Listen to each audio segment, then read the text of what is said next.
আসসালামু আলাইকুম ওয়া রাহমাতুল্লাহি ওয়া বারাকাতুহু। প্রিয় বন্ধুরা, আজকে আমি আপনাদেরকে একটি আরবি তাআল্লুদ শরীফ পাঠ করে শোনাচ্ছি। যদি ভালো লাগে দোয়া করবেন। আলহামদুলিল্লাহ আলহামদুলিল্লাহি নাহমাদুহু ওয়া নুসাল্লি আলা রাসূলিহিল কারীম। أما بعد فيا معشر المسلمين الحاضرين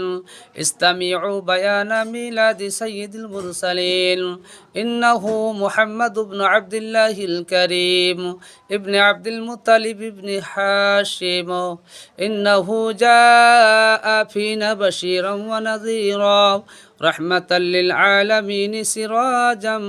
منيرا وأمه بنت وهب السيدات آمنة أفضل نساء يشرب المدينة كان ميلاده في عام الفيل وذلك في شهر ربيع الأول يوم الاثنين في الثاني عشر هذا والله هو القول الأشهر وإنه كان خاتم الأنبياء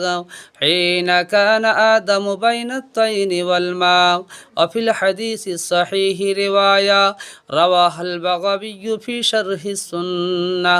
عن الصحابي العرباض بن شارية أنه قال قال نبينا سيد البرية إني عند الله مكتوب خاتم النبيين وإن آدم لمنجدل في تيناتي وسأخبركم بأول أمري دعوات إبراهيم وبشارة عيسى ورؤيا أم التي رأت حين وضعتني وقد خرج لها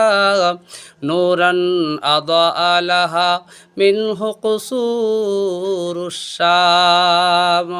وقال الله تعالى في شاني حين أرشد الخلق في كتابي يا أيها الذين آمنوا صلوا عليه وسلموا تسليما فيا معشر الحاضرين تعالوا نسلم عليهم قياما تعظيما وتكريما صلى الله على محمد صلى الله عليه وسلم يا نبي سلام عليك يا رسول سلام عليك يا حبيب سلام عليك